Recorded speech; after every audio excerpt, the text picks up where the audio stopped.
This is Impact on Home Game Sports, a series of interviews of those making an impact and a difference in the lives of many, coaching, managing, and mentoring in the DMV. For the inaugural podcast of Impact, I could not think of another coach I wanted to interview. That individual is none other than Doug Remer. Doug and I met back in 2007 at St. John's College High School. At the time, I had been involved in many baseball programs in the DMV that included youth, high school, college baseball, managing sports programs for the Mary of Nazareth School in Darnestown, and 5 years scouting with the Atlanta Braves. I had stepped away from baseball until a young coach caught my attention and re-energized me. I was at St. John's every day to pick up my son Michael and could see how much fun the freshman team was having and responding to their coach. I started asking around and found out he was alone and could use some help, so I volunteered and met up with the team at a spring tournament in Virginia, which, if I remember correctly, St. John's won. A little bit about Doug's life and his remarkable career to date. Doug and Jo Beth have 3 beautiful children, Addison, 13, twins Ace and Troy, 2. Doug holds a bachelor's degree in psychology from the University of Maryland University College, a master transitional special education from George Washington University, played baseball 4 years, captain at Howard University, team captain at Savannah State University. Doug's baseball honors include MVP, honorable mention, All-American, ranked as one of the top 5 college shortstops by the LA Dodgers, record for assists in a season, 119. Batted .342, 50 hits, 14 doubles, 6 home runs, 42 RBIs, 45 runs, and 16 stolen bases in 2003. Doug graduated from Einstein High School in Kensington, Maryland, where he lettered 4 years in baseball and was a baseball captain. His senior year, he hit a remarkable .510, 2 home runs, 16 for 16 in stolen bases. He lettered in basketball, and he also lettered in football. He was an All-Star, an MVP for seniors at the All-Star Baseball Classic, Montgomery County Legion Baseball Player of the Year runner-up, MVP for Post 268, MVP for Roberto Clemente All-Star Team, a member of Montgomery County All-Star Team. Doug's high school career include voted team MVP, awarded most outstanding male athlete. He was the prom king, homecoming king, most athletic, first team all-county, first team all-gazette, Montgomery County Baseball League Sportsmanship Award. All Met honorable mention, and no surprise to me, he was the class clown, and that was a good thing knowing how he connects with kids. Doug is currently a Montgomery County Public Schools special education teacher. He has co-founded nonprofit organizations providing free baseball and softball opportunities through Major League Baseball programs. He runs multiple sports and athletic camps. He coaches baseball coaches, director of sports programs for nonprofit organizations, a volunteer with League of Dreams, providing free baseball experience to kids with various abilities. He helped raise $5,000 for a family who lost everything during Hurricane Katrina. Coach Doug Remer has coached at all levels for the past 20 years. Little League, high school baseball, bocce ball. He's coached with the AA Baltimore Orioles team, the Bowie Bay Sox. He coached 10 years on the collegiate level in Division I, Division II, and Division III, NA, IA, and JUCO programs. Assistant coach for Montgomery College, infield hitting coach for the Washington Raiders, manager for the DC Braves. In addition to his coaching experience, has worked with the Washington Nationals, Pittsburgh Pirates, and the Cape Cod League collegiate coach and trainer, St. John's College High School strength and conditioning program, as well as being a baseball coach. And he's worked at various athletic clubs. He is a co-founder of RBI Baseball, founder of Backyard Sports, founder of Swing for Hope. Doug continues to play baseball for himself for the Silver Spring Dodgers. Of all the accolades that Doug Remer has, this one statement sums it up best. Ron Lane, the athletic director for Springbrook High School, says this about Doug. Doug has more diverse students participating in his 2 sports than any other school. He truly believes in supporting kids. I wish he had never quit coaching for Springbrook. I guess you can stop blushing now. Do I have a life? Oh, my goodness. You got a life. That's a remarkable young career, and I stress young. And you got your whole life ahead of you. You just got to wonder, for all the contributions that you make, who was the single biggest impact in your life that molded you to not only think to think of yourself, but others in your sports career? Well, I've had the pleasure to meet a lot of people. I think, all the stuff you talked about, there's so many people I met. There was one guy in particular named Ed Pecor who passed away. He was Northwood baseball varsity coach.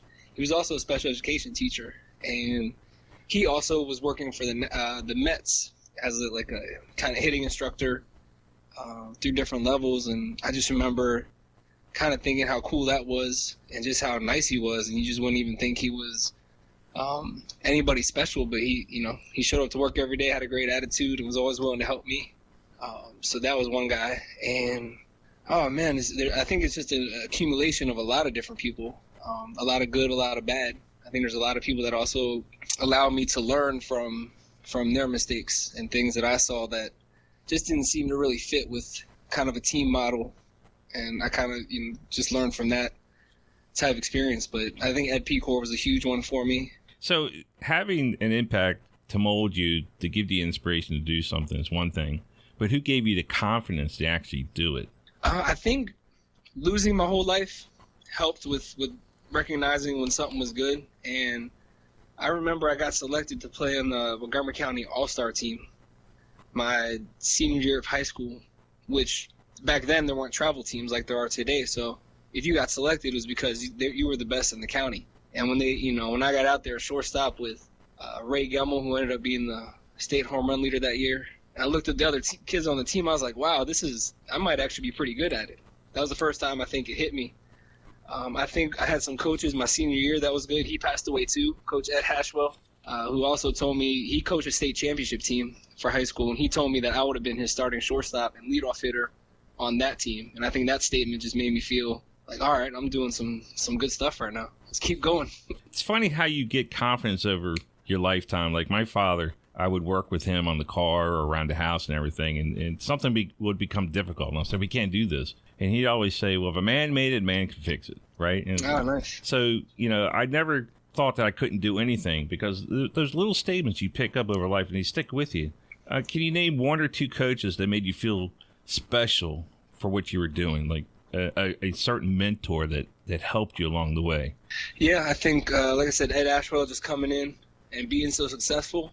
And especially at Einstein at the time, baseball, we had broke a 64-game losing streak in high school. So to have a guy come in there that won a state championship was like, wow, man, this guy. And then the stuff that he was saying, he was like, yeah, you and another one of my teammates, Chris Paraguay, would be their two best players. And I think that statement hit me. I think my senior year of college, I got recruited to go to Savannah State.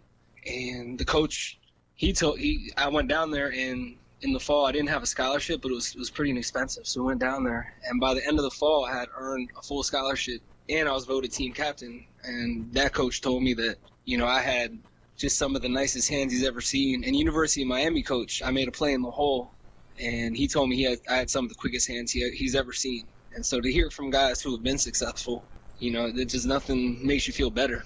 Oh, never. I mean, it's to get accolades from another coach like that just pumps you up. Oh, yeah. No Absolutely. doubt. Yeah. So specific teams or players that made a lasting impression in your life.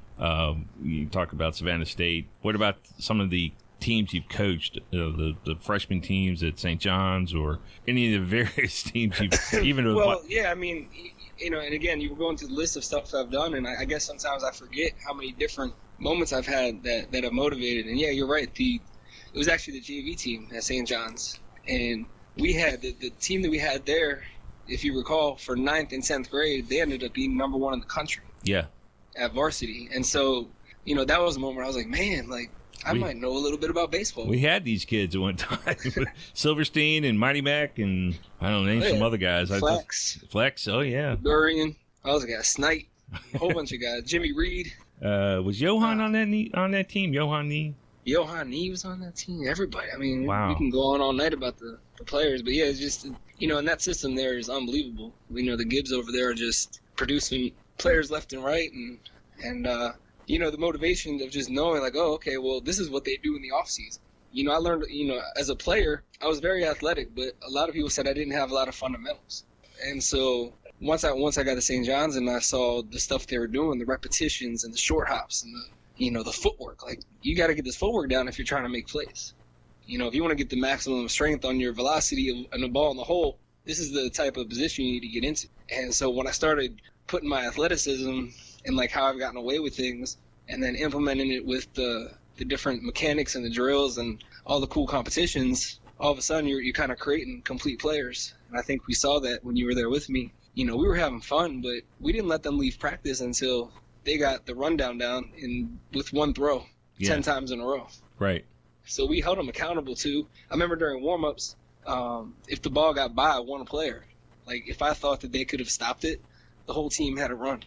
So we were doing some extreme things, but you know, again, you know, if a kid has a type of ability that just needs a little bit of that push, that was the first time I saw like the effect of how impactful a coach can be with the right game plan. You know, it's repetition and getting things done right the right way. So I saw that there. You know, I've seen that type of stuff a lot of places, and that's what you do. You realize over time, you see successful people or you see successful organizations or just teams, and there's just a consistency of showing up, you know, staying loose, being ready, and, you know, the role of each player. Right. And so then over the years, you're talking about, you know, what players have inspired me. Sometimes it's guys that I get messages from that I saved their life because just by me being nice to them and fair and challenging them just like I would the best player, you know, it kept them, you know, and I've gotten a few of these types of things over the years, you know, and that kind of stuff. Like, man, just by keeping it fun and getting them to meet other people and interact literally saves lives. Yeah, I always remember this one chalkboard session you held. It was about the first and third situation plays, and you were drawing cartoon characters, and the kids were laughing. I enjoyed it more than the kids, I believe. It was so much fun. And afterwards, we went right back out to the field, and they did everything you drew except for the cartoon characters. Oh man, that's awesome. Yeah, no, you know, I think sometimes too, me having that mind of, I'm always thinking, you know, what could be different right now to make something funny or more fun. You know, you mentioned I was class clown. You know, I don't even think about that kind of stuff. You know, it's a matter of, if I need them to learn how to do a first and third play, I can tell them over and over again, like they hear from everybody. Or, you know, some of these kids are kind of strange. Let me draw cartoon characters because then they'll get it, and then all of a sudden, you know, you got to hit different spots. You know, everyone's different, and so you really got to find out who, you know, what kind of people that they are to finally get them to know, like, hold on, yeah, I might be a weird guy, but I can throw the heck out of the ball sidearm. Right. So I'm gonna master that and beat you with that. Right. You know, I know I can't hit. Everyone knows I'm the worst hitter on the team, but I'm faster than them. So let me stay on top of the ball a little bit more, put pressure on them, get on base, make things happen. Oh, I actually learned that with Pete Shirk. I'm sorry, nice. Joe Shirk, Pete Shirk's father. I coached with him at Gonzaga one year. We went to a coaching clinic up in Cherry Hill, New Jersey, and Ron Polk was going through how to create an offense with no offense. And I remembered that. So when I went back and coached my freshman team at Gonzaga, I kept this one kid on the team. His name was Hinkle. I forgot his first name. Solely because he could outright beat everybody in the 60. He was so fast. So when we needed a run, I always yelled out, "Hinkle, get a hat." And off he went to first, and he stole all the bases, and we bunted him home. So you got to keep those resources. Well, you know, exactly. You know, and that's one of my, you know, every coach has a different philosophy. But, you know, even if I don't have a fast team, I still want them all to run because you never know when you're going to be different. I remember 10th grade, I was the slowest guy on the varsity team. You know, we had some older guys on the team that were kind of big. You know, we just broke a 64-game losing streak. You know, we weren't the most in shape team. We just kind of showed up and played. And in 10th grade, I remember I couldn't even run that fast. I couldn't throw the ball from second to first, but I could throw a football 60 yards because I didn't know about getting the ball down and back. So it's interesting to go from that point, and then my senior year, you know, 16 in stolen bases, because you just kind of hit this. There's a time where you get tired of getting laughed at by the other team, right? You know, so you're like, you know what, I have to beat them by myself. And there's one coach. Oh, there's another coach, and he always I get the opportunity to work with him sometimes. He's also assistant coach at Coppin State right now. Watkins, he was at St. John's when we were there, but he always mentions to the players, because he coached against me in high school, that they just try to get me off the bases. They know if I got on the bases, we would win. Like, that was the only chance we had. And he always tells the players that. But it's true. I mean, I felt like I had to win the games by myself. And then the best part was I was also able to get our number 3 hitter had 3 hits the whole season, but he still put the ball in play so that me and the 1 and 2 guy who was pretty good, we could score the runs. Wow. So if we score 2 runs a game, that's 4 runs. We have a chance to win if 1 or 2 other guys score. So I think that was one of the first times too that coach I had my senior year, Coach Ashwell, got us to really learn how to help each other out to win games. Like me and Chris were good, but we needed everybody to help. Yeah. And so I think you're talking about, I know this is a long answer to the question, but you're talking about, where we get the inspiration from. And like I said, things just start clicking. As a coach, I'm very reflective. I'm always reflective. Like you were saying, you remember the drawing of the cartoon characters? Yeah. I was probably thinking about all the things we didn't get done at practice that day. So, I think I've always been that type of guy where 9th grade I made varsity as a freshman, but 10th grade I went out for tryouts, and I was like, man, I hope I at least made JV. Right. I guess intrinsically I always made myself push to do better, but yet not thinking I was ever doing good enough. So, well, thinking about preparing and preparing for games and things like that, is there a resource that you go to like I would go to the baseball clinics in New Jersey every year? Do you have a specific place you go to learn new things from, D1 coaches or major league coaches, or is it just by attrition because you're around so many coaches? Yeah, I've attended a few clinics over the years. When I was coaching the college team with Thunderbolts, we went every year to talk to coaches and try to get them to send players to us and just introduce ourselves to a lot of people. But, even at those clinics, what happens is we get a whole bunch of information. You and I and all these coaches and whoever's listening to this that's a coach and a parent, there's so many different places to go to look for information. But how often are we spending working on that? So what I usually try to do is every year I'd get 10 new things that I try to implement into my camps, if a team I'm coaching. Just new things. There's always new things you could do. And so I try to, throughout the year, figure out, out of the 10 new drills I'm doing or the new strategies in the game that I wouldn't have done. Like usually I would steal green light, but how about this game? We try to go on good counts. And what if we put up 12 runs that game? I might think about doing that one more. So I think more is not so much what I'm learning from other people as much as what I'm trying. My win-loss record is not very good. I'm only posting what I've won in my life. I'm not going to put my record because it might just take away all the other things that I've gotten. So, but the losing part doesn't bother me. It's getting kids to not at the end of a season get to a point where you're like, man, you could be so much better. Just get your foot down. Right. Like, it's I don't all know about what else to say. Like, I know you felt it. I know you know it's right. It's all about the impact, and you're making an impact. And as far as the practice goes, I understand exactly what you're saying. Practice is where it's at. I can remember this one kid I was coaching at Damascus High School, and he complained over and over why. He would say, Coach, why do you throw me curveballs in practice? I said, well, when do you want to see him? In the game only? What? So you got to work with them. You got to help them come along where they're not seeing what their flaws are. Yeah. There's a lot of research right now, which was kind of hot, is, having batting practice be a simulated game. And it's ironically, that's kind of how I do my batting practice. My team hates it. They never want me to throw because some of them break bats during BP. Part of it's my release point.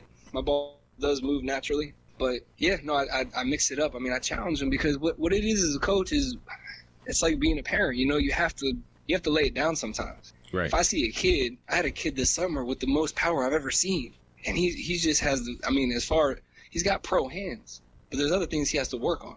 And until I knew he can get that going, he lost a lot of opportunities. But he sent me a video this fall showing what he's been working on, and now he's just demolishing the ball. And it's one of those situations where, as a coach, you give this information, you're like, man, I need you to take it. I need you all to. It's not about me winning or losing. It's about you going back to your school being a better player, a more confident player. Right, and they're helping along the kids that had not had any experience. I coached a travel team one year, and I looked around, and this was for pay travel team, so everybody got to play. And so I asked, who here has been to a state championship? Nobody raised their hand. Who here has gone to a county championship? One guy raised his hand. I said, okay, you are here to help these guys get to a county champion. Now, how many people are here actually start on their high school team? 4 or 5 more raised their hand. you 4, 5 helped these guys become starters on it. And it went around and around and around. They got it. It was a team concept to help everybody get better. It wasn't about the coach all the time. You need to instill confidence in your teammates. And so that's a life lesson. If it's really a team, you got to work together. That's right. That's right. So do you have any priorities in life that you particularly, or a philosophy of life that you like to instill in kids? A particular saying that you like to pass on, or something you've learned through your life experience? It's that's a great question, because I find myself telling people, keep grinding. I find myself saying that a lot. Obviously, it's kind of a broad statement, but I think one of the reasons, and as you're talking to me tonight, and I really appreciate those words, that was really nice. It's true, because I put myself in a position where I didn't want to be in one spot. Coaching at St. John's, that's a great opportunity, but I decided not to stay there because I wanted to try another opportunity and see how this place does it in this place. And over the years, I've pretty much been able to work with so many different people, and I think I haven't traveled the world, but you always hear the saying about traveling makes you wiser and appreciate where you're from and all these benefits of traveling. But having my daughter 13 years ago, I just haven't traveled, like a lot of people have. But I have the same experience of going around and meeting all these other people who are from other places. And so one of the things I always tell people too is, we got to get out there and meet some people, and we got to learn how to talk to people, because a lot of kids are socially, it's kind of sad when you watch people trying to introduce themselves. Right. Times are a little bit different. So a lot of times I said keep grinding, but it's as you're doing it, meet people that you're working with. Every job you have, get to know about, somebody, and not because you have to even care, but just because you want to learn. Right. And when I say keep grinding, it's not work hard and, don't focus on things in your life. It's keep, just keep doing what you're doing, do the best you can, but keep grinding about what you want to do next. No one knows what they want to be. Nobody knows what they want to be. Whatever they're doing is not what they want to be most of the time, except for us because we're coaches. Well, you're definitely not a one-dimensional person, that's for sure. And the fact that you coach bocce ball is phenomenal. First of all, I have a bocce set in my garage. I don't think I've ever taken it out, but I'm going to this summer because I want to learn this. Oh yeah. And you have a lot of fun with this. So talk a little bit about your teams and the makeup and how the league is structured, I guess, is through the school system. All right. So about 10 years ago, Montgomery County Public Schools initiated this bocce ball league for students with disabilities. And it's a way to merge the general ed population with the special ed population, and obviously through the use of sports. And so what they did is they said, all right, we're going to get a couple schools to get started, get this thing rolling, literally. And we were one of the schools that was in the first couple years and watched it grow and grow. Now every school in the county has it. And what it is half your team, you have 4 players at a time. You got to roll the ball, try to roll it as close as you can to the target ball, which is called the Polina. And the object is to get a 4-point play. If you get 4 points, all 4 of your balls get closer, that's a huge play. And we're talking about, there's been some games where the crowd is so into it, you would think it was a varsity basketball state championship game. It's the most intense and competitive sport you've ever seen. We're talking about a Special Olympic sport at the end of the year is literally the most exciting sport you'll ever see. And it's one of those where you just kind of have to get out there, turn your phone off and watch it and just see how amazing these athletes are. It's just the best sport. I mean, I love it more than baseball, and we already know about baseball coaching, so it's amazing. I had to take this year off from it just to get some other things, taken care of. And like I said, I'm trying to keep grinding, and there's some things I want to work on, which is also, getting more of these bocce ball opportunities going. So, again, it's another example of, had I not stepped out of my comfort zone, if I just did baseball all the time or, stuck with just teaching and not coaching, I'd be missing out on opportunities like this. So, it's so much fun. I'm actually going to the playoffs this weekend to check them out. So where's that going to be held? That's at Rockville High School, 10 o'clock, and it's the divisional championship. So the division